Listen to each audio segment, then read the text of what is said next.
Magandang araw mga bata!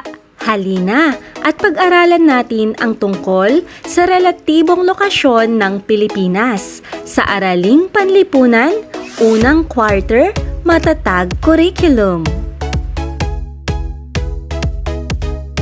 Mga bata, ayusin ang mga letra upang makabuo ng salita.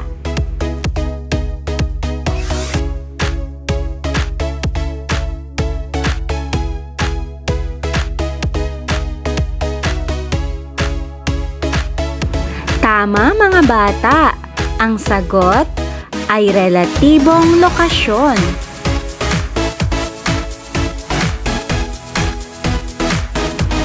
Matutukoy kaya ang kinalalagyan ng Pilipinas gamit ang relatibong lokasyon?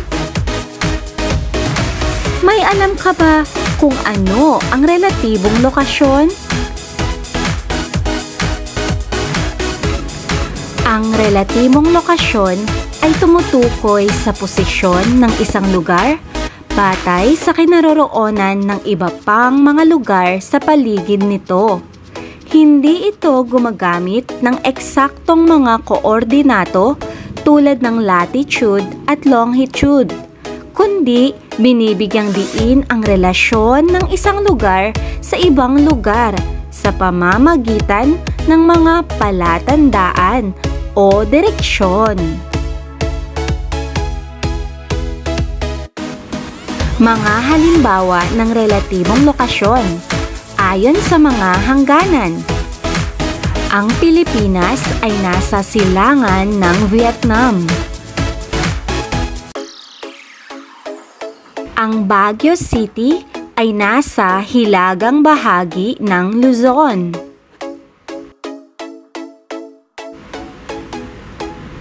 Mga halimbawa ayon sa mga katawan ng tubig.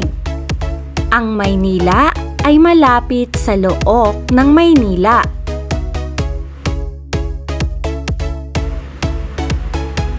Ang Cebu ay nasa kanlurang bahagi ng Visayan Sea.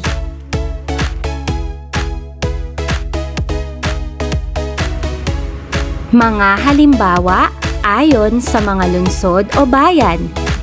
Ang Tagaytay ay nasa timog ng Maynila.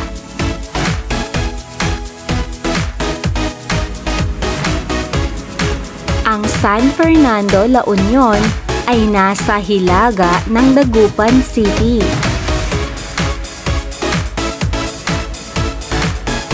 Mga halimbawa ayon sa mga landmarks o kilalang lugar. Ang Rizal Park ay malapit sa Manila Bay.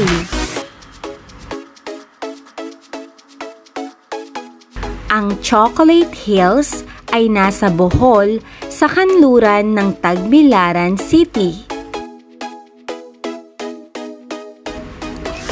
Ang relatibong lokasyon ng isang lugar ay ibinatay sa mga nakapaligid na kalupaan at katubigan dito.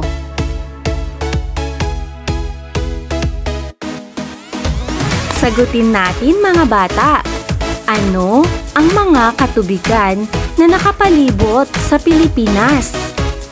Ano naman ang kalupaan na nakapaligid dito?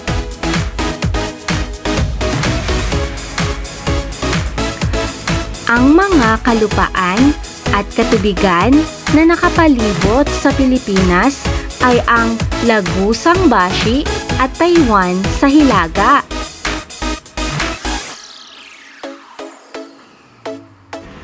Dagat Celebes sa timog.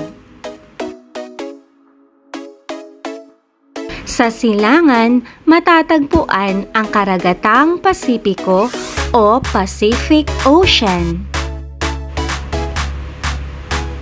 Samantalang ang dagat kanlurang Pilipinas at Vietnam ay matatagpuan sa kanluran.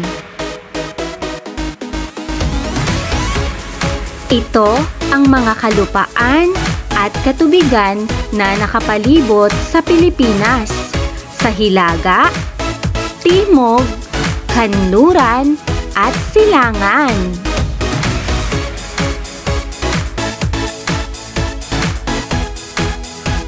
Mga bata, bakit mahalagang malaman ang relatibong lokasyon?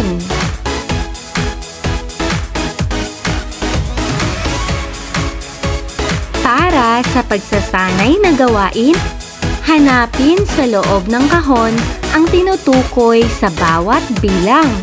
Isulat ang tamang letra sa patlang.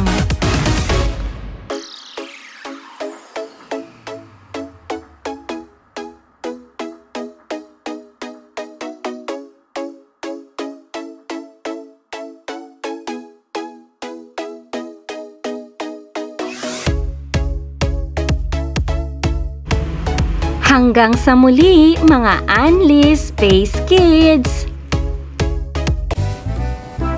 Huwag kalimutang mag-like, subscribe, share, at i-hit ang notification bell para lagi kayong updated sa aming mga bagong video. Dito lang yan sa Anli Space!